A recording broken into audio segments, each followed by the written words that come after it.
E dunque la vicenda del cacciatore scomparso nella zona di Limana ha avuto l'epilogo più triste, perché il povero Doriano Gasperin è stato trovato nelle acque del Piave, annegato. Il titolone sul Gazzettino a pagina 3 dice proprio questo: la tragedia del Piave, trovato annegato il cacciatore 65enne scomparso sabato. Da terra è stato notato il fucile a pelo d'acqua, poi l'elicottero ha visto dall'alto, più a valle, il corpo senza vita di quest'uomo. Decine di pompieri e di volontari, favoriti dal calo della corrente del Piave in questi giorni, era stato molto grosso dopo la settimana di allerta meteo, ricordiamo, il calo della corrente e quindi anche dei detriti fangosi ha permesso l'individuazione più agevole, insomma, del corpo di quest'uomo. Battevano quella sponda da domenica, dice il Gazzettino, a firma di Giovanni Longhi. C'erano passati più volte nei giorni precedenti, avanti e indietro, scrutando tra i gorghi per individuare una traccia, un segno che riportasse a Doriano Gasperin, il 65enne pensionato che sabato non aveva più fatto ritorno a casa dopo una battuta di caccia a Praloran sulle sponde del Piave, ma l'acqua sporca di fango e soprattutto il livello ingrossato delle piogge dei giorni scorsi non avevano consentito quello che invece è successo ieri mattina, quando i vigili del fuoco hanno notato a 300 metri dal punto in cui era stata trovata la sua auto, sotto il livello dell'acqua non distante dalla sponda, qualcosa che luccicava al sole. Hanno fatto qualche passo per accertarsi che non fosse una lattina o un pezzo di metallo finito lì trascinato dalla furia della corrente, e appunto non era questo, era il fucile di Doriano, che però dell'uomo non c'era traccia, insomma, ma il fucile nelle vicinanze ha fatto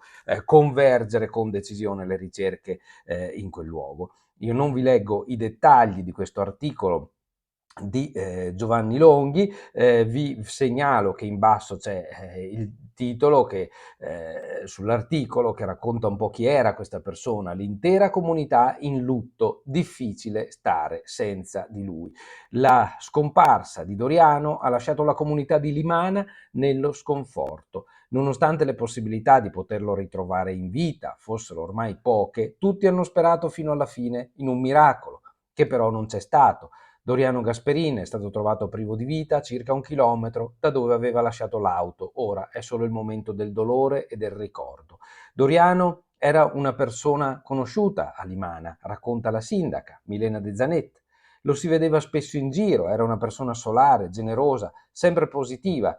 Era bello fermarsi a scambiare 4 parole con lui, e questo suo lato caratteriale è stato sottolineato da più persone nel pomeriggio di ieri sui social network, dopo che la notizia del ritrovamento del corpo si è diffusa. Doriano era una persona semplice, di gran compagnia, generoso, goliardico, amante della caccia, della montagna, della Piave, dove andava spesso e dove ha perso la vita troppo presto. Vivrà comunque nei nostri ricordi più belli. È un pensiero scritto da Susi Foltran.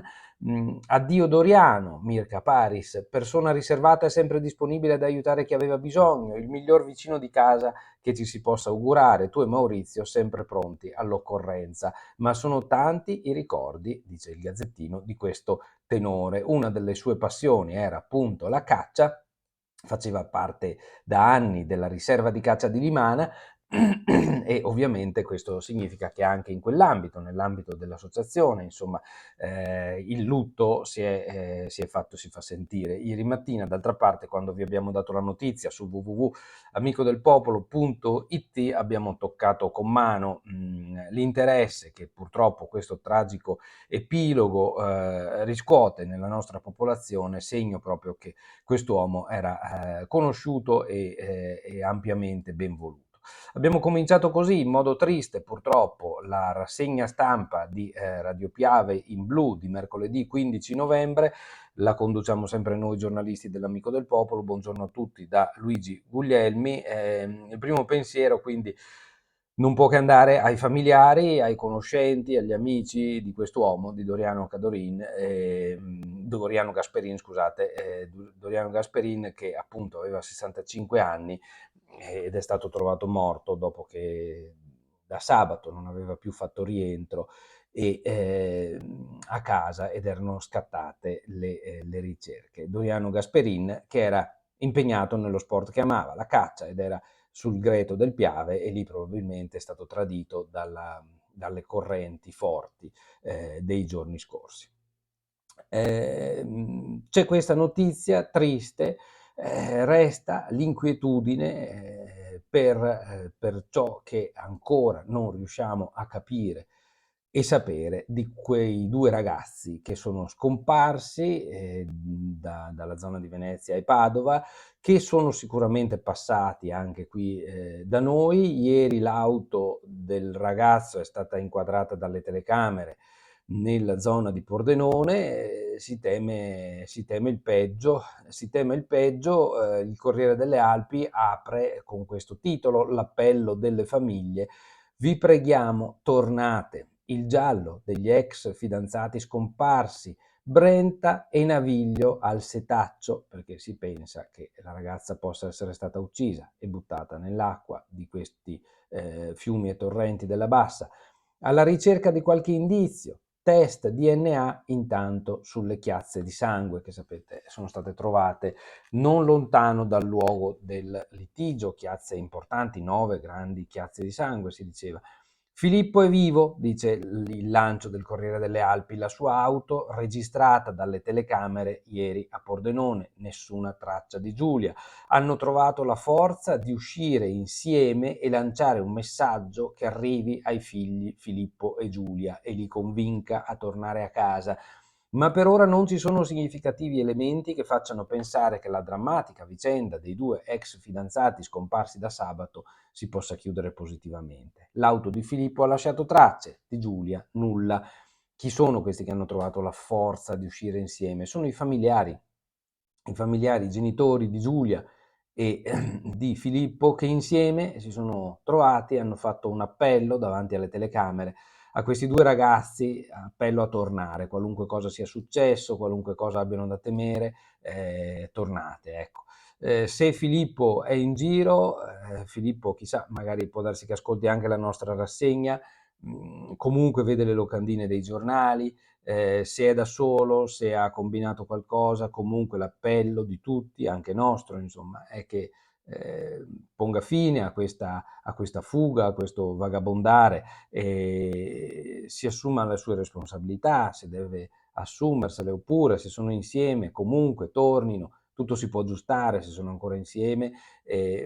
Giulia si laureerebbe domani. Pensate un po' l'angoscia di queste famiglie, tutte e due, perché in ogni caso, se lui anche dovesse aver fatto qualcosa di male, e speriamo che non sia così, è chiaro che stiamo parlando di un contesto di dolore, di angoscia, insomma è una vicenda di baratro questa qua, veramente. Il Corriere delle Alpi dedica un primo sfoglio molto molto consistente a questa notizia, a questa vicenda. C'è una cartina a pagina 2 che ricostruisce i movimenti con gli orari. Vedete, sabato si comincia da qua giù in fondo nella cartina, a Vigonovo il litigio nel parcheggio, poi domenica mattina ore 9, sì, dopo tutta la nottata, la macchina viene vista passare per Cortina,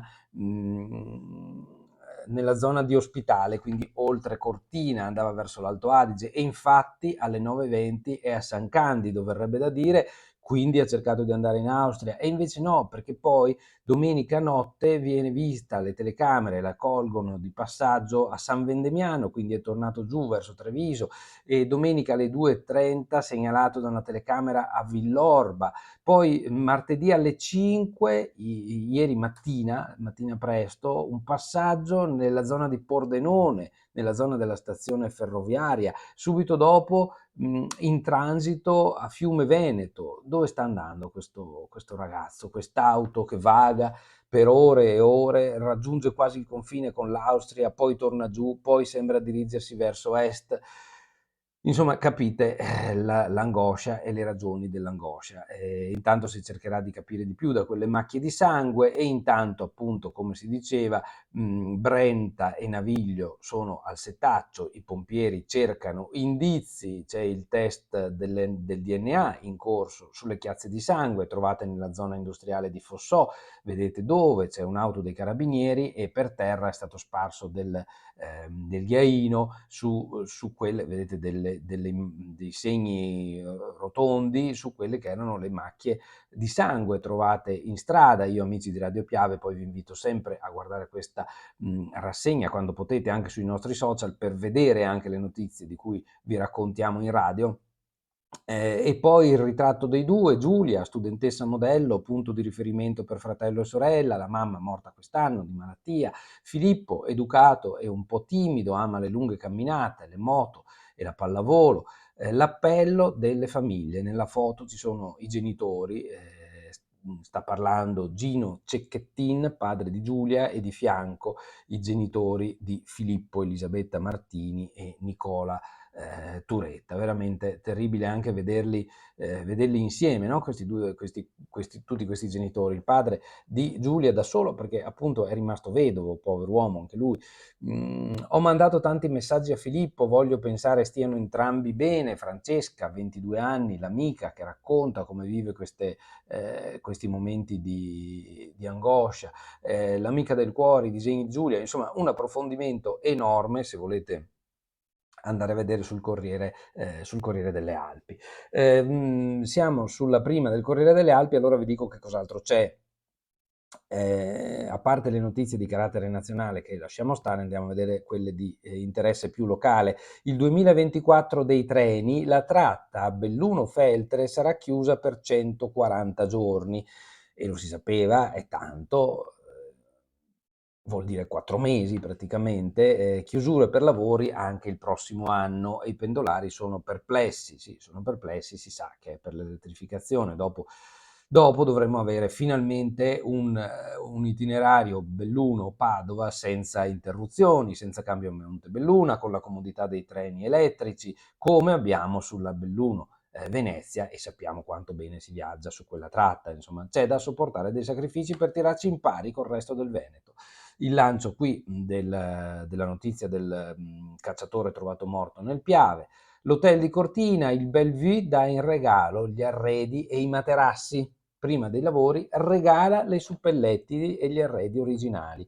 La fotografia centrale, innovare e crescere, l'impresa digitale è già qui, dice il titolone, a Feltre, la tappa bellunese di Top 100 e proprio l'innovazione è stata il filo conduttore dell'evento nella sede Clivet a Feltre. La guida Michelin, la guida gastronomica 2024, grandi sapori bellunesi è il titolo di lancio della notizia che poi viene approfondita a pagina 18.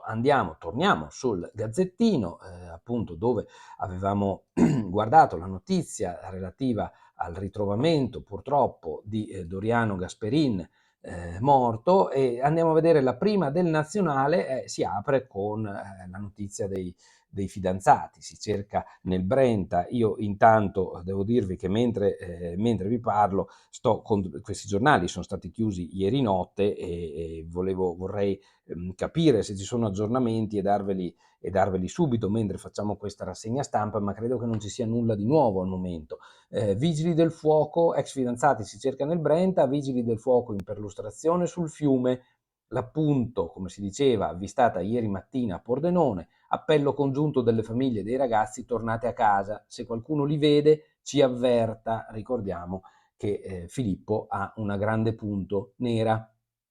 Telecamere aziendali al setaccio per svelare il mistero del sangue, le telecamere sono quelle dello stabilimento Dior, che ne ha tante telecamere tutto attorno allo stabilimento. Si spera che qualche informazione possa venire anche da lì. Il Gazzettino dedica 2 pagine di primo sfoglio a questa vicenda, quindi se siete interessati a questa vicenda sul Corriere trovate di più. Ecco, io vi avviso di questo, insomma, così, nella speranza che poi voi acquistiate questi giornali, perché ricordiamoci sempre, questa rassegna vi vuole presentare quali sono i temi principali, però poi bisogna anche rispettare, dare valore al lavoro dei nostri colleghi dei quotidiani che ogni giorno ci presentano le notizie fresche, soprattutto dei nostri luoghi, no? Allora Belluno in prima pagina, scusatemi, del Gazzettino nell'edizione locale, sotto il titolo, sotto la testata: a Falcade progettato e finanziato il nuovo parco giochi comunale. Il libro: Una pastora di 39 anni, così è cambiato il mio lavoro. Gastronomia: guida Michelin conferma i magnifici 4 bellunesi, che sono Dolada, Tivoli, San Britte e San Lorenzo. Speranze finite, il titolo di apertura: Doriano trovato morto nel Piave. Parliamo appunto del cacciatore Doriano Gasperini, scomparso da sabato. In centro pagina il titolo è su una notizia che avete letto già ieri pomeriggio sul nostro Amico del Popolo, www.amicodelpopolo.it. Industria: la produzione risulta infrenata, sono i dati della Camera di Commercio diffusi ieri pomeriggio. In provincia di Belluno, ma anche in provincia di Treviso, la Camera di Commercio associa i 2 territori. Gli indicatori sono negativi rispetto allo scorso anno e rispetto al trimestre scorso, al trimestre precedente, no? Quindi insomma purtroppo non buone notizie, dipende anche dal contesto internazionale. Solo 4 imprenditori su 10 prevedono una crescita. Si tratta comunque di un contesto estremamente, come si può dire, incerto, ecco. L'invito di Pozza, presidente della Camera di Commercio: andate oltre il mercato europeo. C'è una foto delle 3 cime prese da un elicottero con 2 persone col casco, si intravede il logo della polizia e la copertina, in copertina l'immagine delle celebri vette. Le 3 cime sono sul calendario della polizia e sono le 3 cime, vorrei dire, viste dal lato nostro, dal lato bellunese, no? Si vede in mezzo la grande, la piccola è qui a destra e poi c'è l'altra cima qui sulla sinistra, no? Sci e sentenze: il Druscè, penalizzati i cortinesi. Lasciamo leggere a chi fosse interessato a questa notizia. Piazza Martiri, il caffè Manin chiude dopo 6 mesi. È durata forse solo un'estate l'esperienza del nuovo Gran Caffè Manin in Piazza dei Martiri. Il centralissimo locale ha chiuso i battenti per turno lunedì dopo una domenica con apertura a singhiozzo e non ha più riaperto. Anche ieri le grandi vetrate sono rimaste al buio, fuori nessun cartello a indicare il motivo dello shutdown. Esperienza finita o solo pausa di riflessione? I ben informati affermano che si tratti di una chiusura alla quale dovrebbe seguire un cambio di gestione. Tutto era iniziato il 27 maggio, quando laddove è ancora ferma la pagina Facebook. Il gestore aveva promesso che avrebbe riportato la pasticceria e la gelateria. Se ne occupa Loredana Marsiglia, pagina 5, il caffè storico di Belluno. Belluno: le giornate della vista di Essilor Luxottica, 700 visite gratuite a Palazzo Bembo. È arrivato a Belluno il progetto della fondazione One Sight Essilor Luxottica Italia Giornate della Vista, che si pone l'obiettivo di offrire accesso sostenibile alle visite oculistiche e poi agli occhiali alle persone svantaggiate. Circa 700 persone bisognose della provincia saranno visitate gratuitamente, è già cominciato da 2 giorni questa attività, nella sede allestita a Palazzo Bembo in centro a Belluno. Ed è bello sottolineare che questa fondazione, per raggiungere le persone svantaggiate, si fa sponda, insomma, con le associazioni di volontariato e di solidarietà più importanti che abbiamo in provincia di Belluno. Pensa a partire dalla San Vincenzo De Paoli, la Caritas, Insieme si può, poi chi c'è, Società Nuova, insomma, ecco, ci siamo capiti, ecco. E quindi si collabora per cercare di raggiungere le persone che difficilmente si farebbero un esame della vista e magari sono penalizzati proprio anche dal vederci poco, e ancor più difficilmente, essendo persone in difficoltà, potrebbero dotarsi di un paio di occhiali. Ecco, questa azione dovrebbe raggiungere e aiutare circa 700 persone, che è tanto, è una bellissima azione di solidarietà. Con questo mi fermo qui, vi ringrazio tutti, vi auguro una buona giornata, incrociamo le dita per quei due ragazzi, solidarietà agli amici di Doriano Gasperin e ai suoi parenti. Buon mercoledì 15 novembre a tutti voi. Ciao.